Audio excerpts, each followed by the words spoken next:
नमस्कार, स्वागत है आपका बोलता हिमाचल पर। आज है 3 मई 2025 और हिमाचल प्रदेश से जुड़ी हुई आज की बड़ी खबरों की जानकारी अपडेट्स हम आपके लिए लेकर आए हैं। हमेशा की तरह आप इस वीडियो को लाइक कर दीजिएगा। चैनल पर नहीं जुड़े चैनल को आप सब्सक्राइब जरूर करें। पेश है आज की सबसे बड़ी खबरें। हेमकेयर के लिए स्वास्थ्य विभाग ने मांगे 426 करोड़। जल शक्ति ने जल रक्षकों के लिए 1500 पद मांगे। वित्त विभाग को मिली दोनों विभागों से नई डिमांड है। स्वास्थ्य विभाग ने हेमकेयर योजना के बकाया भुगतान के लिए 426 करोड़ रुपए की डिमांड वित्त विभाग से की है। स्वास्थ्य सचिव की ओर से ये फाइल प्लानिंग के माध्यम से फाइनेंस सेक्रेटरी को भेजी गई है। इसमें 124 करोड़ रुपए की राशि प्राइवेट अस्पतालों की है, जिसमें अब भी सरकार ने डायलिसिस करने की अनुमति दे रखी है। बाकी राशि में अधिकतर सरकारी अस्पताल है। इसमें IGMC Shimla, Tanda medical college, PGI Chandigarh और एम्स जैसे कई बड़े अस्पताल हैं जहां बकाया ज्यादा है।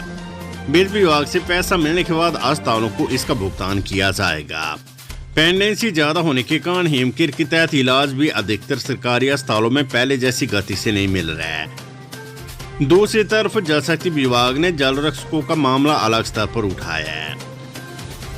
विभाग में करीब 5500 जल रक्षक नियुक्त है, जिनके मानदेय के तौर पर 90 करोड़ रुपए की राशि का भुगतान करना बाकी है। जल शक्ति विभाग ने एक तरफ इस धनराशि की मांग की और दूसरी तरफ 12 साल पूरा कर चुके जल रक्षकों को पक्का करने के लिए 1500 अतिरिक्त पद मांगे गए हैं। आगे आ रही गर्मियों के सीजन का हवाला देते हुए विभाग ने सरकार के सामने मसले को जल्द सुलझाने की मांग की है।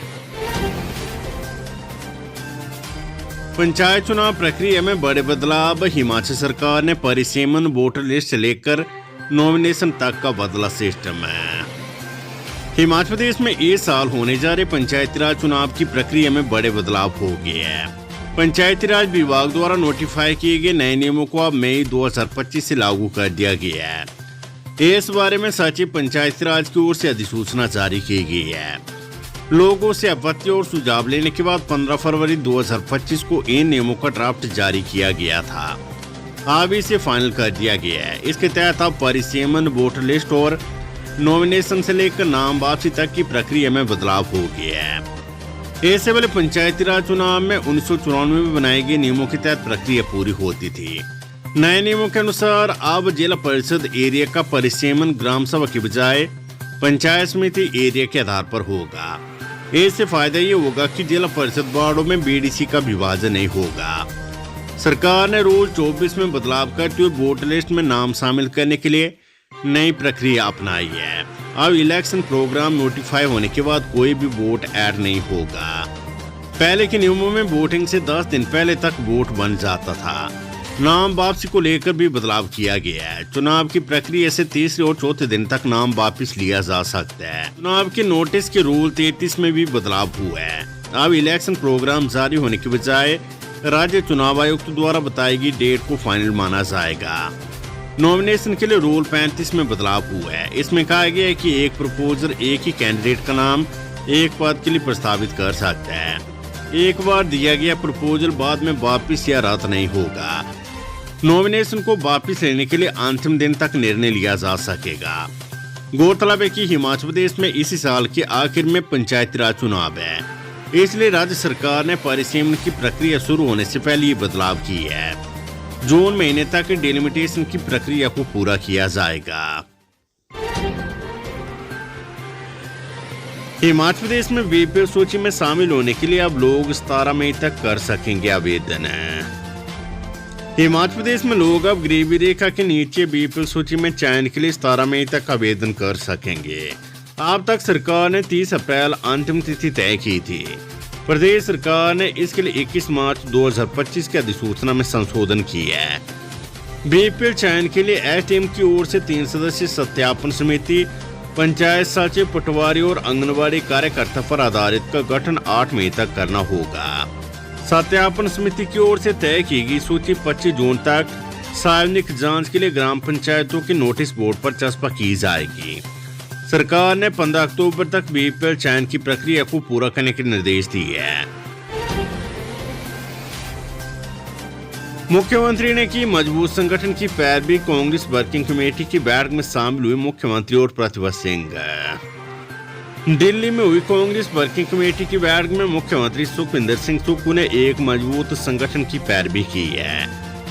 इस बैठक में हिमाचल प्रदेश में कांग्रेस संगठन के गठन पर चर्चा हुई। बैठक में प्रदेश कांग्रेस अध्यक्ष प्रतिभा सिंह भी मौजूद थी।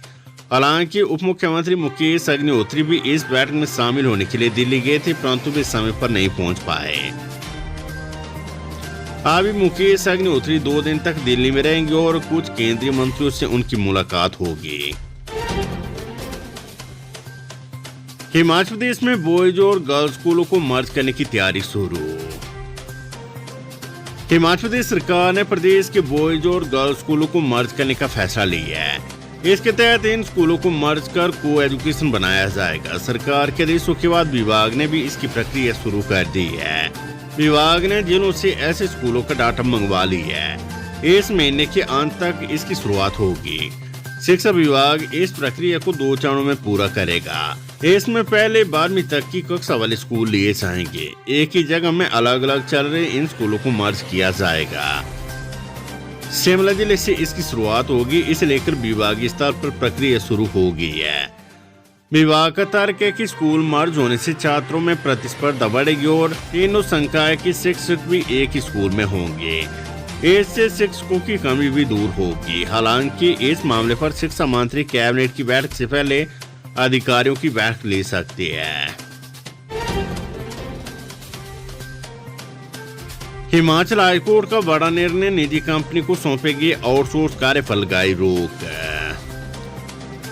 हिमाचल प्रदेश हाईकोर्ट ने पंडित जवाहरलाल नेहरू राजकीय मेडिकल कॉलेज चंबा में निजी कंपनी को सौंपे गए आउटसोर्स भर्तियों के कार्य पर रोक लगा दी है। न्यायाधीश अजय मोहन गोयल ने मैसर्ज आरके कंपनी द्वारा दायर याचिका की प्रारंभिक सुनवाई के पश्चात ये आदेश जारी की है।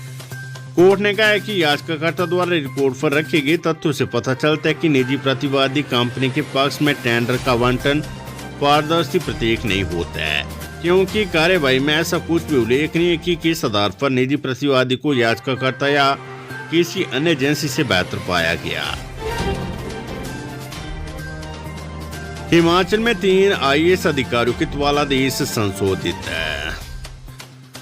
राज्य सरकार ने 3 IAS अधिकारियों के तबादला संशोधित की है। इसके तहत निदेशक लैंड रिकॉर्ड से नगर निगम धर्मशाला के पद पर तब्दील की गई वर्ष 2019 बैच की IAS अधिकारी रितिका के तबादला रद्द किए गए हैं। इसी तरह वर्ष 2021 बैच के IAS विजय वर्धन, जो स्कूल शिक्षा बोर्ड धर्मशाला के सचिव पद के लिए तब्दील किए गए थे, उनको निदेशक public finance and public enterprises के साथ विशेष सचिव वेतन का दायित्व सौंपा गया है। साथ ही वर्ष 2011 बैच के IAS डॉक्टर विशाल शर्मा सचिव हिमाचल प्रदेश स्कूल शिक्षा बोर्ड के पद पर पहले की तरह कार्य करते रहेंगे। राज्य सरकार ने हिमाचल प्रदेश सचिवालय सेवा के 12 अधिकारियों को भी नए पदों पर तैनाती दी है। इसमें से अधिकांश तैनातियां पदोन्नति के बाद दी गई है। हिमाचल प्रदेश की जनता के लिए खुशखबरी, साकार होने वाला है अरसे से देखा गया सपना।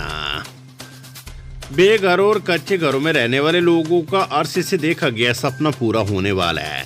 केंद्र सरकार ने 2 करोड़ और घर बनाने का लक्ष्य रख लिया है, जिसके चलते प्रधानमंत्री आवास योजना ग्रामीण के तहत सर्वे की अवधि 15 दिन और बढ़ा दी गई है। जानकारी के अनुसार प्रधानमंत्री आवास योजना ग्रामीण के तहत घरों के लिए 15 मई तक सर्वे किया जाएगा।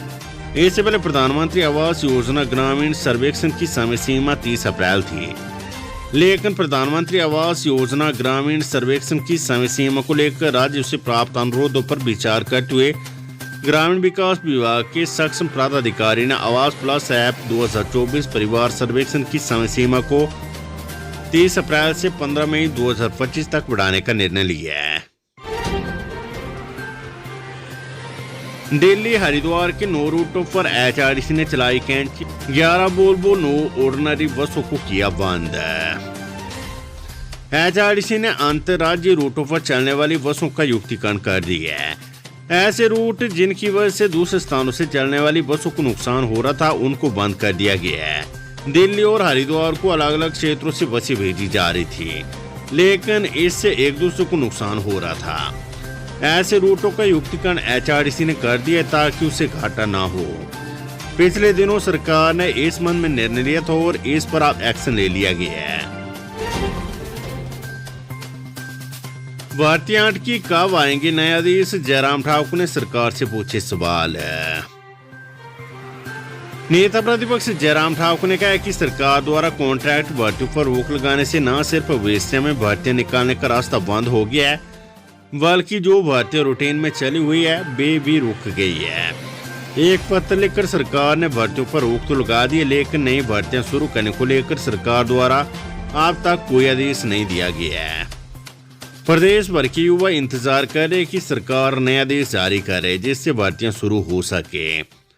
जिस तरह से सरकार ने लगभग 2 साल तक कर्मचारी चयन आयोग को भंग रखकर युवाओं को बेरोजगार रखा, क्या इस तरीके से फिर से कॉन्ट्रैक्ट भर्तियों पर रोक लगाकर युवाओं को बेरोजगार रखना चाहती है? हाईकोर्ट ने कहा डाइट शिक्षकों की नियुक्ति में एनसीटी मानदंडों पर स्थिति स्पष्ट करे विभाग।